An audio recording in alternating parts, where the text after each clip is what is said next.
Hello everyone, my name is Medium Tank Enjoyer and welcome back to my channel. Today we are going to be ranking every free vehicle available in the game at the vehicle factory. Now, we need to discuss this because vehicles are arguably the most important units in the entire game other than rank 6 wimps. We all know those are important. But the decisions you make here are going to form the basis for your entire run through the game. Now, I am well acquainted with these vehicles because I am currently doing a poverty challenge on my channel here, where I try to beat every single boss in the game without spending a single nanopod. And in order to do that, you really have to be well acquainted with these vehicles here, especially when the Ancient Sentinel comes out. I'm preparing for that. So we're going to rank these in order based on when you received them. So the Scout Bike is going to be ranked first, and the Electric Fence is going to be last. Now, keep in mind that everything from the heavier tank onward, we do not currently have access to in the game, so I will be ranking them based on my memory. However, I'm pretty well acquainted with how these functioned in the original version of the game, and so I think I can speak to that pretty well. Now, let's explain the tiers a little bit. So it's going to be S for boss strike tier. Everything in this tier is going to be essential for boss strikes, okay? When boss strikes come out, you're going to want 10, 20, however many of these you can afford. That's where they're going, okay? Then we got A tier for Giga Chad. These are units that are either extremely useful early on, but they're not quite boss strike material, or they are good alternatives to things that are already good, and so we're going to put them there, right? But they're not exactly the best. They're not mandatory for boss strikes or anything like that. Mid is going to be units that are actually we're gonna change this one to not worth the cost. So this tier is for units that are not necessarily bad. Their stats are not necessarily bad. They're just not worth the cost. They might be resource intensive to produce or otherwise restrictive for your capabilities, right? So let's say like a unit is decent, has decent stats, but takes like a buttload of whatever resource that you don't really have at the level that you unlock it. It's not really going to be, it's going to be put in this tier because it's just not, it's going to handicap you so much more than producing another type of unit would. And it's not going to give you the same return on investment there. And then straight to jail is just for units that are crap. No uses at all, complete garbage. What are you going to do? They have no use. It's just they're just not feasible. They're not good for their cost. They're not good for their level, and they're not good at all. They just have poor damage, poor everything kind of stuff. So we're going to get into this right now, but first I do have to mention that I am now the leader of my own guild under the family of a different guild, and that is called Rebel Recruits. My guild is called Rebel Recruits, and we are under the umbrella of Rebel Rejects. It's a popular guild family that's going around right now. They were so gracious as to allow me to lead their feeder guild. And if you want to find more information about that, we've got the requirements to enter and all of the rules for partaking in our guild in the comments below. I'm going to leave a link to the Discord there, and you guys can get well acquainted with that if you're a fan of mine. If you'd like to join a guild with me, you can go ahead and click on that. And I will be accepting, new members until we fill up. So hopefully that's something you guys are interested in. We're aiming for tier 8 on the first boss strike. We're not super restricted right now, but if we get a lot of high-level players, we certainly are going to shoot for that tier 10. And I will be playing on it with my F2P account, with my poverty account, and I will be streaming the first boss strike on this YouTube channel, so be ready for that when it happens. So without further ado, let's get into the list. And first, the Scout Bike. Scout Bike is going to be straight to jail. The reason for that is the Scout Bike fundamentally is a flawed unit by design, and they actually corrected this design later on, and we're going to see exactly how they did it. But the Scout Bike does the same damage as a shock trooper 10 levels after you unlock the shock trooper at level 4, right? The scout bike is unlocked at level 14, I believe, and it costs iron to produce and gold. And iron at the level you unlock it is such a precious resource. You really don't want to be giving it away. And the fact that this has the gall to have the same stats as a shock trooper is infuriating. It is impossible to rank up because you have to put it in the front row to shoot. Otherwise, you have to put it in the second row, and then it takes 4 times as long to rank up because it'll only receive like 25% of its experience points or something like that. And the reward for ranking it up is garbage. You just get 2 attacks that cost nanopods, which we're not spending here on this poverty run, but you wouldn't want to spend them anyway, even if you were spending nanopods, because the attacks do far less damage, I think, per tile, and they have the same offense, so they're going to miss everything. And all they allow you to do is shoot in a straight line, down an entire column or down an entire row. But for that price, it's not really worth it. The scout bike just doesn't. If it had retained all 3 of its bullets instead of just shooting at 2 per bullet, two bullets per square per tile, then that would have been worth it, I think. But the way it's designed is just fundamentally flawed, and I don't think it can be viable in any real metas, except maybe like low PvP unit value metas. Next is going to be the anti-aircraft turret, also straight to jail. This thing does abysmal amounts of damage. It can only hit air, and the air units that it likes to shoot at can gun it down way quicker than it can gun them down. And there's just no real excuse for it. Look, I'll show you right here. Anti-aircraft turret. Oh, the scout bike and the aircraft turret are unlocked at level 10, but it's very unlikely that you're going to have a vehicle factory up and running by then. So at max rank, this does, on average, 138. Rank 9 does 138 damage to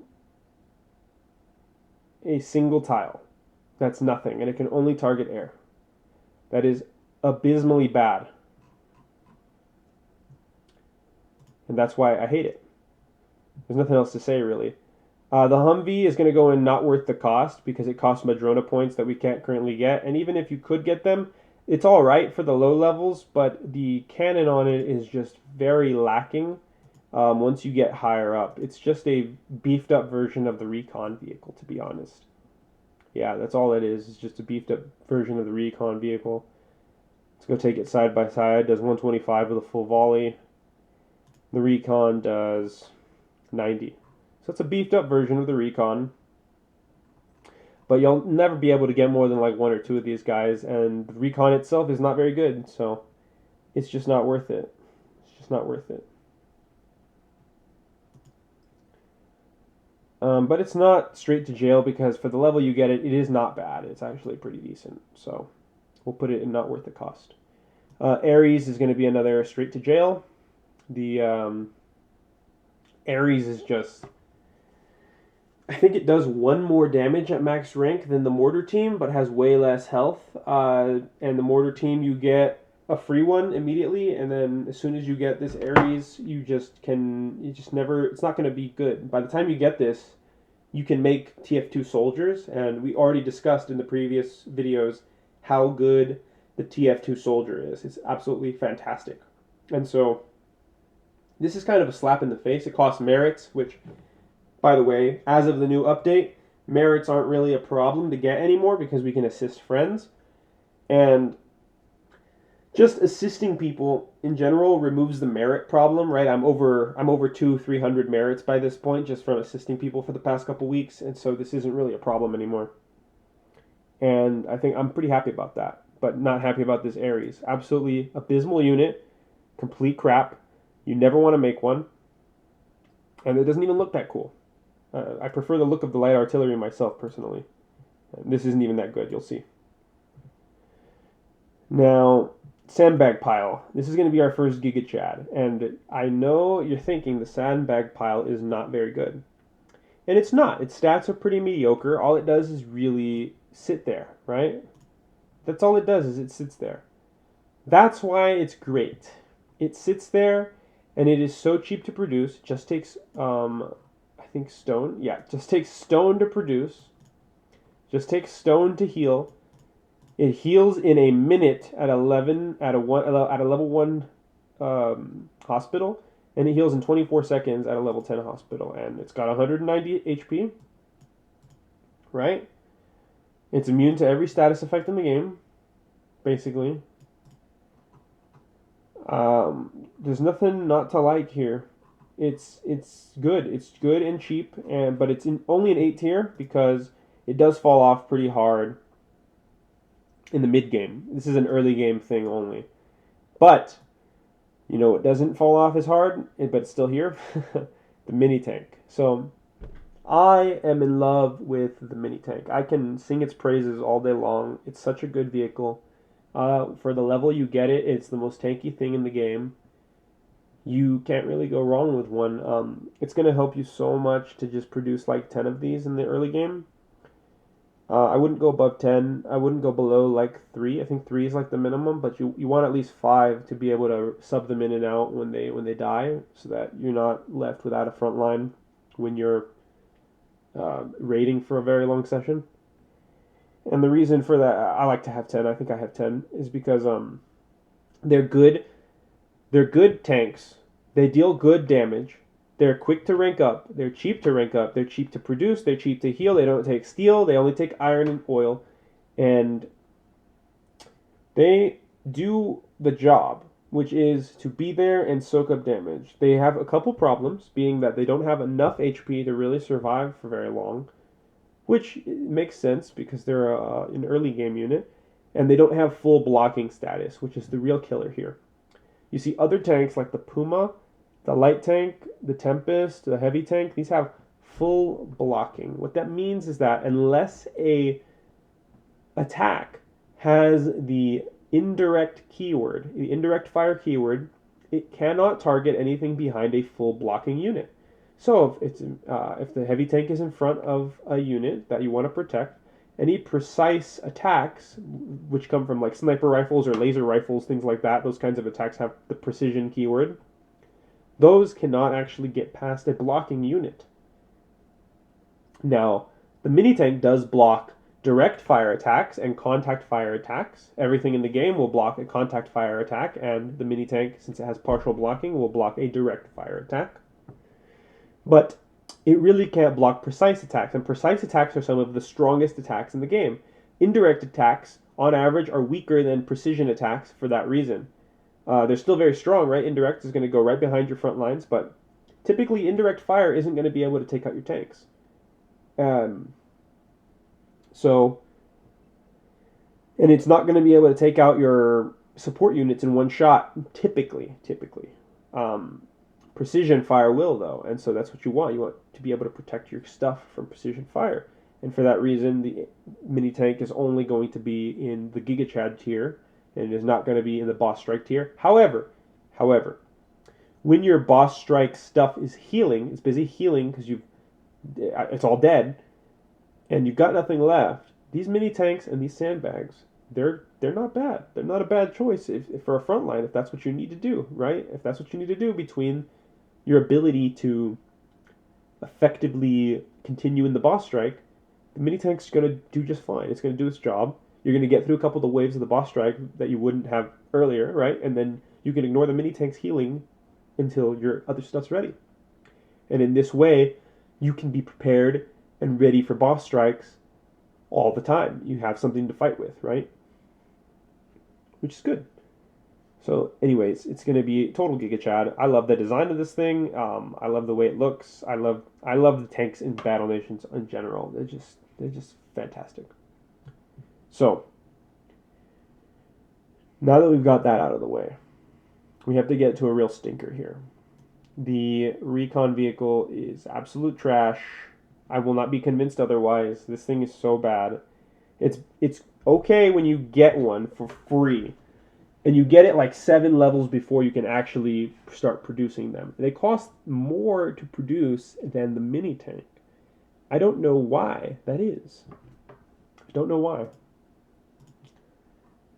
But they are worse in every single conceivable way than the mini tank. They do less damage. They do actually. Yes, they do less damage against the relevant targets because the mini tank does explosive damage. So even though the absolute numbers are lower, the actual damage will be higher because you're going to be shooting into armored targets. And the mini tank has armor piercing and it does explosive damage. But this thing is just 1200 iron and 300 oil, right? But the mini tank, my boy, the mini tank is only, oh, it's the same, 1200 and 300. So it's the same cost as the mini tank. Um, you're getting a much worse unit. It has no armor, it has no defenses, it only has 2 range, so you have to put it in the second row to be able to hit the first row, and the first row is going to have enemy mini tanks, and this thing does nothing to enemy armor. And for that reason, it's going to go in the straight to jail tier, sending it straight to jail. Light artillery it's not really worth its cost. It's going to be behind the Humvee because the Humvee is really strong if you do get one early on. The light artillery is just bad. It's slightly better than the Ares, which is why it's not going straight to jail. I do like the design. It gets points for drip, right? And we have to acknowledge points for drip here because come on, the game is artistic, right? And we derive pleasure in our lives from art sometimes. And so we do have to take into account the drip. And I do like how this howitzer here is set up. But other than that, it's outclassed by the soldier in every way, TF2 soldier that is, and in every way possible, in health and dodge and survivability and range, because the soldier can shoot right in front of it, and the light artillery cannot shoot right in front of the road in front of itself. And it does less damage, and it affects fewer tiles, and it doesn't have the fire DOT, and yeah, the TF2 soldier is just amazing. All of these things need to be buffed, to be honest. Not the mini tank and not the sandbag. They're fine. Hailstorm. So, okay. So the Hailstorm is not good, right? It's not straight to jail bad. And it's probably not worth its cost. But it is incredibly fun. And it's going to get some fun points there. So it's going to go straight to the top of not worth the cost because it really isn't worth the cost. It has a completely random attack pattern, but it's free. It gets the same random attack pattern as like a brimstone would, or like a triple strike, right? But it's addicting to use. Now I didn't get any on my poverty run because it's not worth the resources. But it is fun, and it does have some drip there with the 3 rockets on the top. So I'm gonna give it the not worth the cost, but it's gonna probably keep the top spot here for a while. Gun truck is bad. It's not worth the cost, and the reason why is I didn't make any. Okay, I didn't make any. You get 2 for free. That's all you really need because you just need to when you're in the mid-20s, right? A lot of these units are kind of throwaway units. I'm gonna be real with you guys, okay? I'm planning on making a guide for how to do a poverty run properly once I'm done.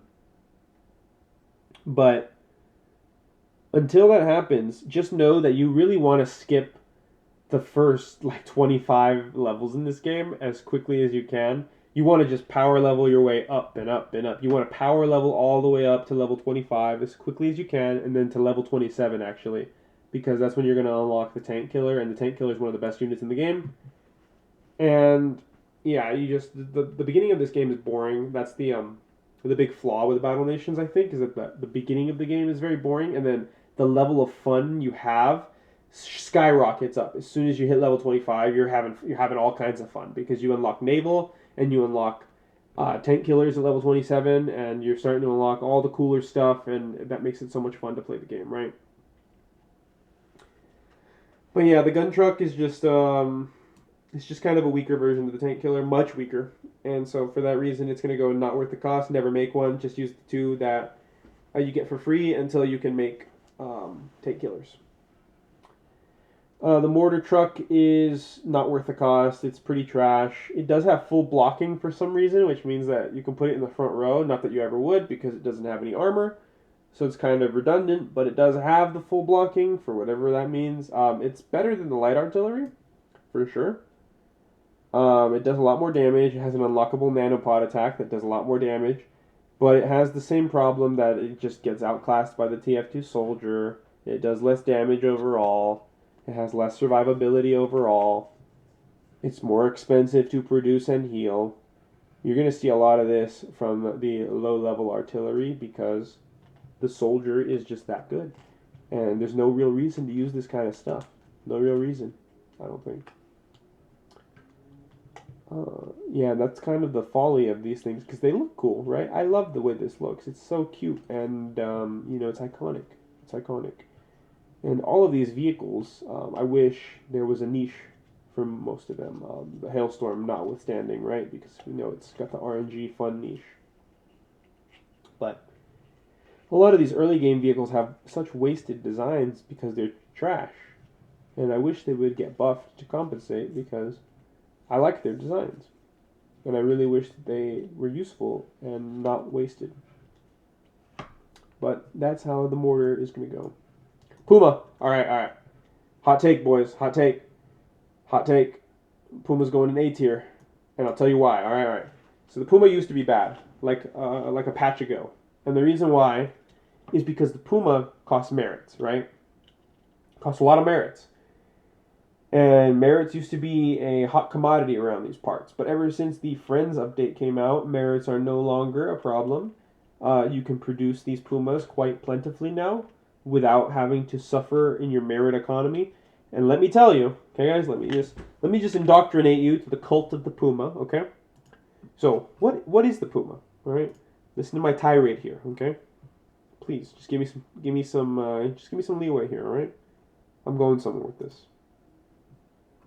Puma is available 2 levels prior to the light tank. Okay, 2 levels prior. It's a wheeled tank, right? What does a wheeled tank really do? Okay, so the Puma has more defense and dodge than the light tank. Look at that. It's got 70 defense and 55 dodge. That's interesting.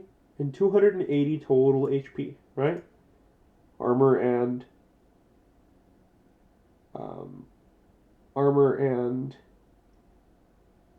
HP together. Okay? Let's go take a look at the light tank.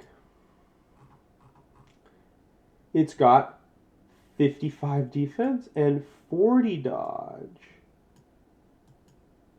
Interesting. So the Puma, you see where I'm going with this, guys. The Puma has a higher dodge and defense than the light tank. It has the same dodge and defense as like a troop would on foot. So why is this good? It's good because enemies will miss over and over and over again because not a lot of enemies have 70 offense to match the Puma. So if you look here, you got 55 offense versus 55 defense. So that's going to hit more often than not against itself. But against the Puma, we've got the Puma is a little bit less accurate, only 50 offense, but 70 defense, 55 dodge. It's got more dodge. It's got the same dodge as the tank. The light tank has offense. It is going to be dodging things left and right and center. And mark my words, guys, this thing is good, okay? This thing's good. It's not perfect, right? I'm only putting it in Giga Chad tier. It's not really boss strike material, but I think the Puma is being slept on. Okay? I think it's a real thing. And I'm just now I love the design of the light tank, right? I love it. It's awesome. It's based on a real French tank during World War One. It's great. I don't think it's the move. I don't think it's the move to get this thing. Okay? It's not cash money, I think. Now, it does have substantially more health at rank 6, 325. I think that's the same amount of health as a heavy tank at rank 1 if I'm not mistaken. Let's take a look. No, the heavy tank has 375 at rank 1. Man, those other 2 tanks are just trash. They're just trash. But look, even the heavy tank has lowered a lot lower defense and dodge here, so you're not dodging anything. So anyway, the Puma dodges a lot. Okay, it dodges a lot, and it's good. I like it, and we'll put the light tank up here too because the light tank is also good, right? It's good. It's definitely worth it. These are like if you're gonna get one, then don't get the other because they're unlocked very close to each other. But the Puma's not as bad as people say. A lot of people have been slandering the Puma. It's usable. It's good. And next up's the Tank Killer. Tank Killer is a boss strike unit. You want to make as many of these as you can. It also helps with the Ancient Construct, right? It's great. It helps with the Ancient Sentinel. If you freeze the ranged arm and then shoot it with the Tank Killer, rank 6 Tank Killer, I believe you can one-shot the ranged arm. Could be mistaken, but I believe that's one of the best F2P strategies for that. It is a Cryo Trooper with a Tank Killer. Then you take out the ranged arm immediately, and then it's no longer able to kill you. What can you say about these guys that hasn't already been said? It's so good. It does like 300 damage to a single target. It's got 3 range, which is great.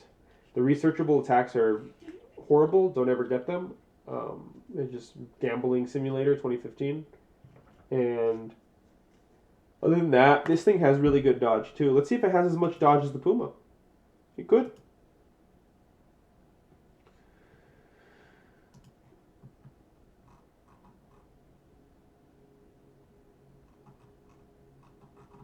Let's take a look here. It does. You look at that, guys. It has the same dodge and defense as the Puma. So this thing is notorious for dodging the Ancient Construct's attacks at rank 6 really easily. And the Puma has the same dodge and defense. So now you see where I'm going with that Puma thing, right? It's good. I'm telling you guys. Don't sleep on the Puma. But anyway, yeah, Tank Killer, amazing. You want to make as many of these as you can for boss strikes and Ancient Construct farming. It's really good. Next is going to be the Rocket Trunk. It's just not worth the cost. It's actually going to go way up here because it's not worth the cost, but it's almost worth the cost. It's pretty good. It just costs a lot of gears, and at this level, you want all your gears to go to Tank Killers and R1 battleships. Oh no, sorry, buoys. R1 battleships are bars. You want your gears to go to buoys and Tank Killers pretty much exclusively, and for that reason, it's not worth the cost. Tempest is just straight to jail bad. It is so bad. Does less damage than pretty much anything in the game. It has direct line of fire, so it can't even shoot the second row if there's somebody in front of it. And it's just bad. It's a very weak tank. I think it has the same stats as a light tank defensively, but it just costs gears, and you don't want to spend your gears on that. You want to be saving your gears up, to be honest. It's not really viable at any level of play. It's going to go ahead of these things because it's not complete garbage, but it is going to go to straight to jail. Yeah, that's just how it goes. Now, ASUS 650, this is the much better version of the Scout Bike. It has better dodge, it has better defense, it has better health, it has better attacks. It can actually attack from the second row, not like this piece of crap. And it just has so much more utility. And it is worth the cost. It's just... it's just not really essential, and so that for that reason it's going to be bottom of Giga Chad. By the way, I put the mini tank at the top of Giga Chad and put these below it is because if you're playing super strict on poverty mode like I am, you can actually skip the Puma and the light tank altogether and just wait for something that I'm going to talk about later. You can just totally wait for them. You do not have to get these at all. None of these are essential except for the mini tank in the early levels, and even then you can substitute the mini tank if you're for the sandbags if you're going super poverty mode, which I wouldn't recommend. I think the mini tanks are fun because they can carry you past the mid game. But yeah. Next is the heavy tank, and so the heavy tank's going to go to the top of Giga Chad. So the heavy tank is great. I love the heavy tank. It costs a lot of gears, but it's worth it because it has a lot of health. It has a lot of damage, right? It looks cool. It looks great. I love it. Not quite as cool as the medium tank, you know. We all know who I am, but it's cool. And it's just a big hunk of metal. It's got full blocking. You know, nothing's getting shot behind it. It has a big old cannon on its head. Shoots things real well, and you know you can't complain. It's just a do everything unit, but it does get outclassed by this bad boy here, the portable wall. So if you're gonna follow my poverty strategy, I recommend doing what I'm doing, which is mini tanks. I'm skipping the Puma, skipping the light tank, skipping the heavy tank, and waiting for the portable wall. Why am I doing this?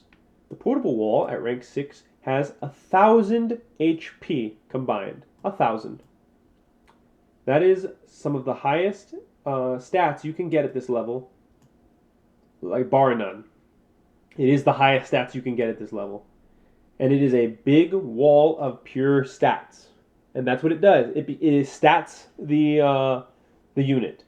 You can only deploy 3 at a time because it's ignorable. And it doesn't do any damage. But does it need to do damage? That is the question. I say no. That's why, surprise, surprise, it's going into boss strike. Oh, why is it going into boss strike? Okay, why is it going into boss strike tier? If you have 10 of these bad boys, 20 of these bad boys, you can just farm boss strikes. Now, check this out. Check this out. Okay, guys, not a lot of people know this. But if everything else in your army is destroyed, and just the walls are left, just your ignorables are left, you automatically lose the battle. Why is this good? We can use this to our advantage, okay? Because in boss strikes, you're not allowed to leave until all your units are dead, or else you forfeit all your boss strike points. But if you use portable walls in your front lines, and everything in your back lines dies, your portable walls will survive, you will lose the battle, get all your boss strike points, and your portable walls will be ready to go in the next fight. They don't actually have to die for you to get out of the boss strike attack and get your boss strike points. So that's amazing. You know what I mean? That's really, really good. And so for that reason, I think that they're a fantastic front line, right? You can just take these guys together with some cheap backline, and you can recycle them over and over and over again if the backline just dies quicker than the portable walls do. And this way, you'll be very efficient. They can tank half of their health, 3/4 of their health and damage, and then if everything in your backline dies to indirect fire, these will survive, and then you can use them for the next boss strike attack. So that's fantastic. It's amazing, beautiful, and that's why they're going to go into boss strike tier. Make 10 or 20 of them. Riot truck. I'm just gonna put Riot truck in not worth the cost. It costs gears, I believe. Let me double check that, make sure I'm not putting out misinformation, right? Let's see here. No, it doesn't cost gears. Oh, it doesn't cost gears.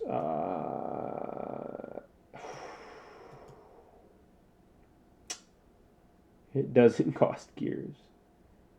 So because it doesn't cost gears, guys, I'm actually going to put it at the bottom of A tier. Because you can use this as a cheap heavy tank substitute. That's right. Very cheap. It's probably not the best, which is why I'm putting it at the bottom. But I can't say it's not worth it because you can literally just use it as a meat shield, but it's not as good as the portable wall, which is why it's down here at the bottom. The dragon. Now this guy is the king of not worth his cost. He's good. This thing does a checkerboard attack. It attacks half the entire field. It does fire DOT. It has armor. It's one of the only artillery units in the game that actually has armor, so it won't die immediately to anything. But it costs widgets to produce. Man, oh man, does that hurt right now because we cannot get gears for the life of us as easily as you could in the full game release, right? You could farm vehicle factories from your friends in the full game. And so, for that reason, until we can start doing that, the dragon's going to have to be a not worth the cost. However, this is permanently going to be in the top spot because the dragon is a good unit. It is good. Objectively, it has good stats. It has good uses. It's very strong for boss strikes because it has a good checkerboard strike pattern. Much stronger than the rocket truck in terms of like damage and utility and things like that. It's just really not worth the widget. You can't spare the widgets right now. And that's the problem. Next is going to be unmanned machine gun turret. That's going to go top of S. It has all the same advantages as the portable wall, minus the health, but it's way cheaper. Only costs gold to produce, only costs gold and oil to heal, whereas this costs gears. It doesn't have as much health. It has the same ignorable advantage, where if this is the only thing left standing, you automatically lose and still keep your boss strike points. But it also attacks, unlike the portable wall. So you can take 3 wimps and 3 unmanned machine gun turrets, and you can just keep going until you die, and then you've lost basically nothing, and you've gotten a bunch of boss strike points. It's amazing.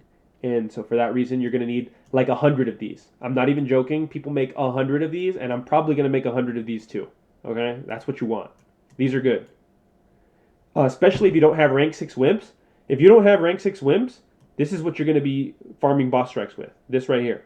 There's nothing else you can do, really, if you don't have rank 6 wimps. So for that reason, 100% make as many of these as you can possibly afford. Rank them up to rank 6. Or at least rank 5, and then during the boss strike, they will rank up to rank 6 because of how much you're fighting in the boss strike. Next is going to be the light chemical tank. This is going to go into boss strike tier. It's not quite as good as the unmanned machine gun turret for boss strike, but it is really, really good. It's better than these two. The reason why is because it's got a chemical DOT, the poison. It's got 2 good attacks, a 3x1 and a 1x3. So you can column or row, 3x1 or 1x3. It has good health. I believe it has almost as much health as a.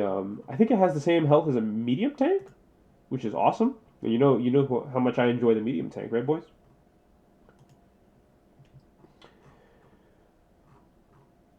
Yeah, rank 1. Oh, no. It has more health than a rank 1 heavy tank. So, this is another reason to just not even bother with the heavy tank, because the light chem is a straight upgrade in pretty much every way. It's got more. I didn't even know that. It's got more. It's got more combined HP at rank 1. That's really, really good. That's really, really good. You can't complain about that. At rank 5, it's got 600 combined HP. That's not anything to sneeze at, dude. That's really, really good. Yeah, this is going to be amazing for boss strikes, especially critter-based boss strikes, because for critter boss strikes, which do happen, this is all fire type damage, and all critters take 125% damage from fire instead of 100%. So, super essential to start mass producing these if you can. Next, it's the boy. Remember, guys, we don't have this in the game yet, but this is the boy. We all know who the boy is, right? He's the boy. The heavier tank. We have a heavy tank, and what's that? We have a heavier tank. That's right. Its name is the heavier tank. It is quite literally heavier than the heavy tank. Now, why is the heavy tank good? Well, the heavy tank is the most powerful non-nanopod tank in the entire game. In the entire game, this is the strongest tank you can get for free. You get it at level 47. And until the rest of the game, until the game is over, this will be the strongest tank in the entire game that you can get for free. There is no downside to mass producing this boy, because there is no better tank. There's nothing more than this. For the next 25 levels, there is nothing else. Only the heavier tank. And it's amazing. It's flawless. It's so... Yes, it costs widgets. Yes, it costs steel. Yes, it costs lots of oil, lots of steel, lots of widgets. And it's still worth it, because it has nearly the same stats as a super tank that costs nanopods. Nearly the same. I think it has like 10 or 15 less health at max level. This is like beauty.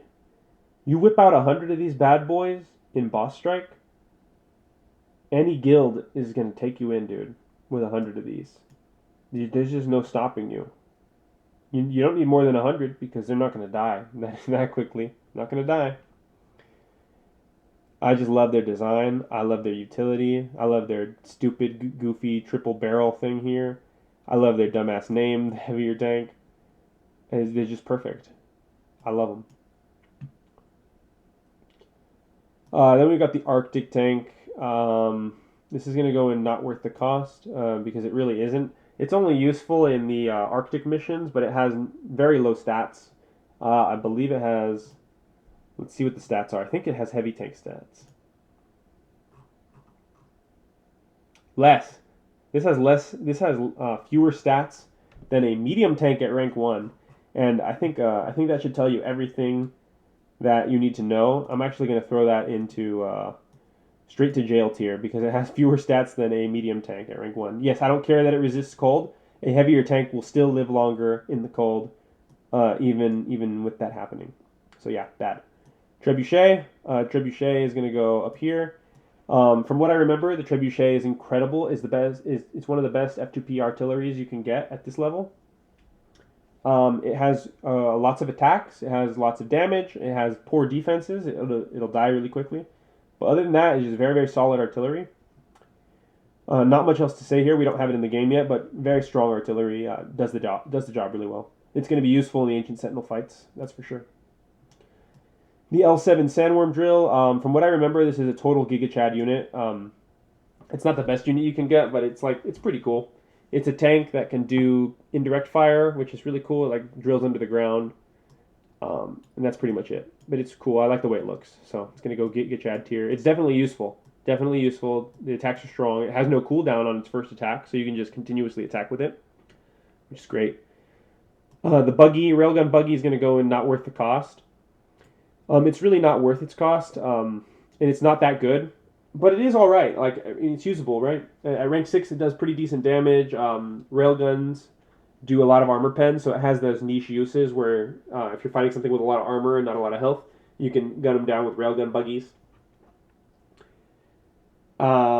It's from what I remember, it's actually pretty decent against the Ancient Sentinel. It's got some niche uses here and there. Straight up inferior to the railgun tank, but that's what happens when nanopods come into the picture. But it's not bad at all. It has a lot of dodge, so I like it. Not worth the cost at this moment from my memory. Then we have the electric fence. The electric fence is actually going to go above the heavier tank. This is the best vehicle in the game from the vehicle factory that you can get as a non nanopod player. It's not the strongest tank. That's the heavier tank, but the electric fence is just like the portable wall, but it can attack. Imagine if the portable wall could actually attack. Let's go take a look at its stats. And it has a stun. It can attack and it stuns people. And it actually has defenses. The portable wall doesn't have any defenses.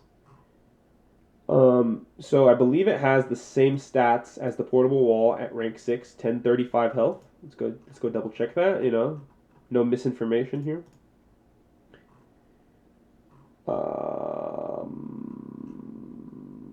1090. Okay, so the portable wall technically has more stats at rank 6, but the portable wall doesn't have any defenses innately, whereas the electric fence does. So the electric fence technically has more effective HP because of its resistances here, and so for that reason, it does replace the portable wall completely in endgame, right? It's got a 70% chance to stun. It's got a pretty decent attack right here. It just attacks right in front of it.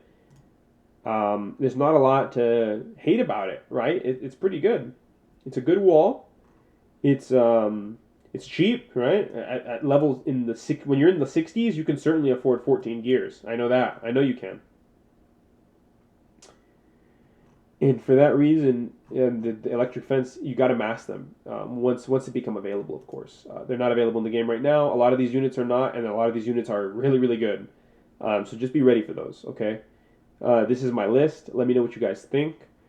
If you disagree with any of my opinions, I'd love to hear you in the comments below. Tell me why I'm wrong. If you want to see me continue to suffer, go ahead and subscribe to my channel so that you can watch my poverty series, where I'm going to completely F2P beat every single game, single recurring boss in the game. We're not going to spend any nanopods, so no nanopod units allowed, just free units. We're going to do that with the Sentinel. We're going to do that with the Dreadnought, the Kraken, the Construct, and the the Goliath tank, and Spider Wasp Queen. We're going to go through all of that when they come out on my Poverty series. So watch out for that. If you liked the video, go ahead and leave a like, and yeah, I'd love to see you guys again.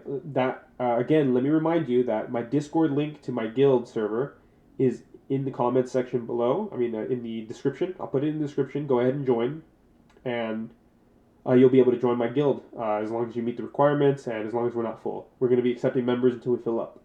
So thank you very much, and I will see you guys next time. Remember to keep that tank mentality.